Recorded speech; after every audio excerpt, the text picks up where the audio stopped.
Hi అండి, అనూస్ వరల్డ్కి స్వాగతం. ఈరోజు మనం అటుకులు ఎలా చేసుకుందామో చూద్దామండి.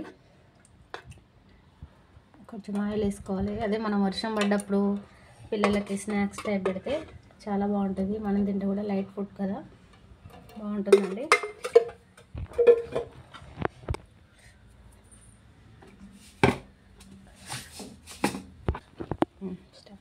ముందుగా ఆయిల్ వేసుకోవాలండి. ఆయిల్ హీట్ ఎక్కగానే కొంచెం ఆవాలు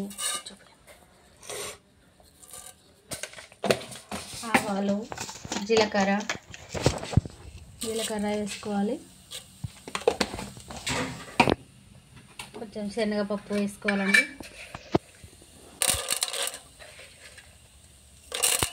శనగపప్పు వేసుకోవాలి.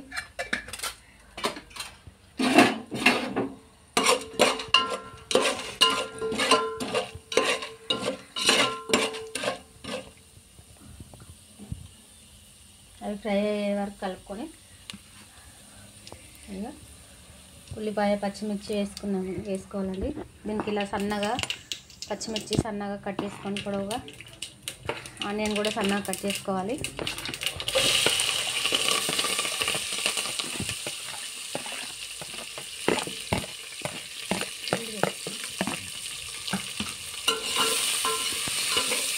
ఆనియన్ పచ్చిమిర్చి వేసుకోవాలండి.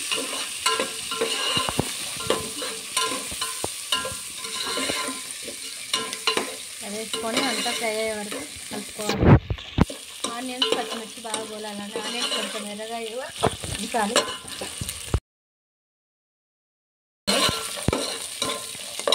నెక్స్ట్ మనం కొంచెం పుట్నాల పప్పు కూడా వేసుకుంటే బాగుంటుంది, పిల్లలు ఇష్టంగా తింటారు.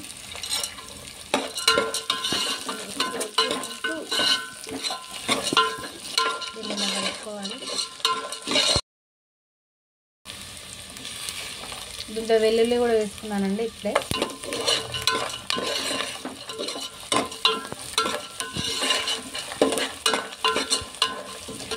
ఇదంతా ఫ్రై అయ్యేలాగా బాగా కలుపుకోవాలి.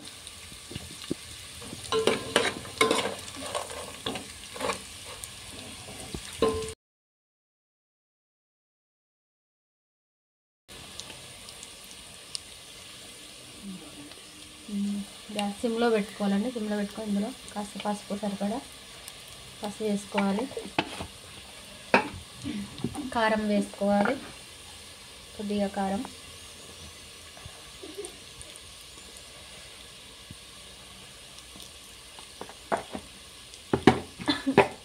కారం సరిపడా ఉప్పు వేసుకోవాలి. కరివేపాకు కూడా వేసుకోవచ్చండి, నాకు అవైలబుల్గా లేదు కాబట్టి వేసుకోలేదు. ఉప్పు వేసుకొని బాగా కలుపుకోవాలి.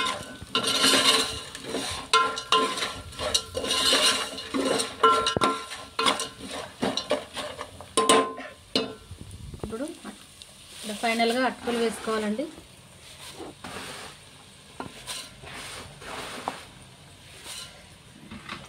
అటుకులు వేసుకొని బాగా కలిసేలా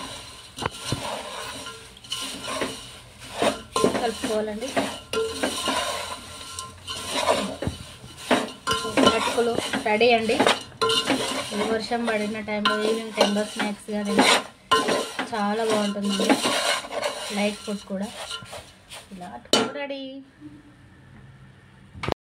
I'll be the last one left when the lights go out. I'm down to one last